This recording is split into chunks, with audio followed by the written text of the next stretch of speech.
Salam, salam sejahtera untuk kita semua.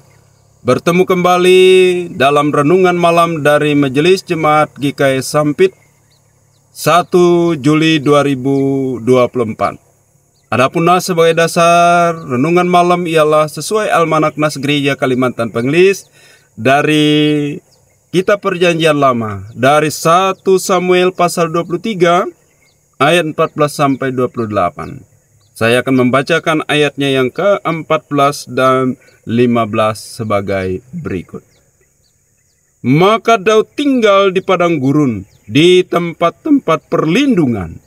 Ia tinggal di pegunungan, di padang gurun Zif. Dan selama waktu itu Saul mencari dia, tetapi Allah tidak menyerahkan dia ke dalam tangannya. Daud takut karena Saul telah keluar dengan maksud mencabut nyawanya. Ketika Daud ada di padang gurun Zif di Koresa. Sedemikian jauh pembacaan firman Tuhan. Yang berbahagia ialah setiap orang yang mendengar firman Allah dan yang memeliharanya. Amin. Bapak Ibu saudara-saudara yang dikasihi Tuhan, kebencian Saul memuncak kepada Daud ialah ketika mereka pulang dari pertempuran melawan orang Filistin. Dan disitulah perempuan-perempuan menyambut mereka dan bernyanyi. Saul membunuh beribu-ribu musuh, tetapi Daud yaitu membunuh berlaksa-laksa musuh.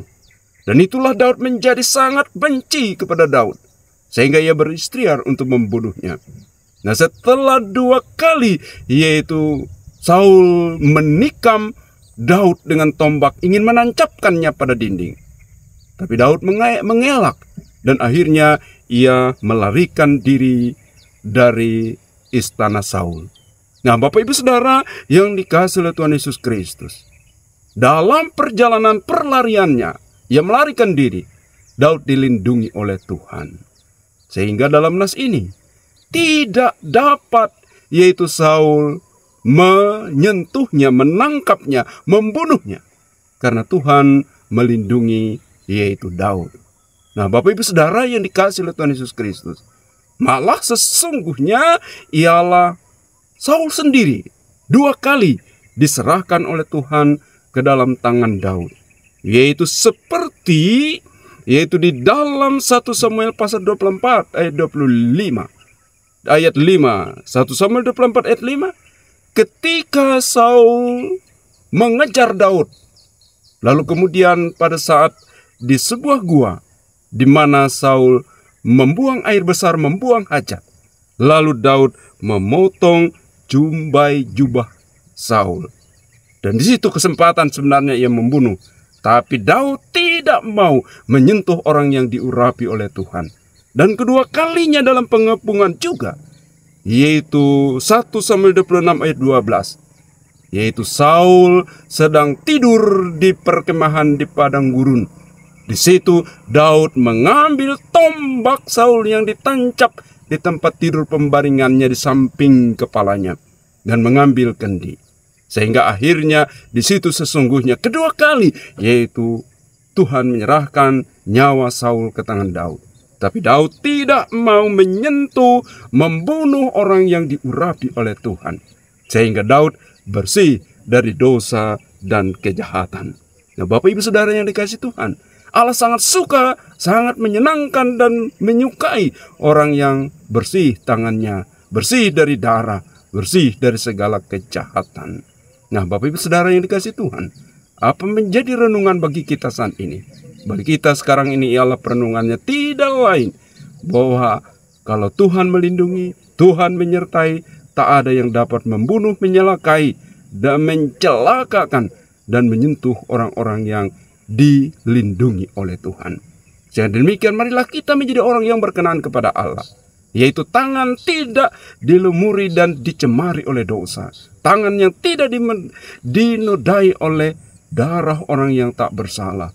Tapi kita memiliki tangan yang bersih, tak ternoda. Kita melakukan yang berkenan kepada Allah. Sehingga Allah berkenan kepada kita. Ia melindungi, memberkati, dan menyertai kehidupan kita. Dan bukan hanya itu, tapi Tuhan menyediakan keselamatan dan hidup yang kekal bagi kita. Amin. Mari kita berdoa. Ya Tuhan Allah yang Maha Kuasa, yang kami sembah, kami panggil di dalam Yesus Kristus Tuhan dan Juru Selamat kami. Kami bersyukur atas segala kebaikan dan kasih-Mu. Terima kasih atas firman-Mu. Berikanlah kami kekuatan untuk melakukan dan menjadi pelaku firman-Mu dengan setia dalam hidup ini.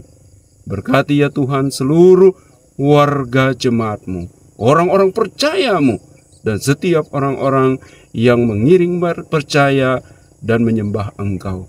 Berkati keluarga dan rumah tangga kami, berkati anak-anak kami, berkati usaha dan pekerjaan kami. Berkati gereja-Mu dalam melaksanakan yaitu tugas memberitakan Injil.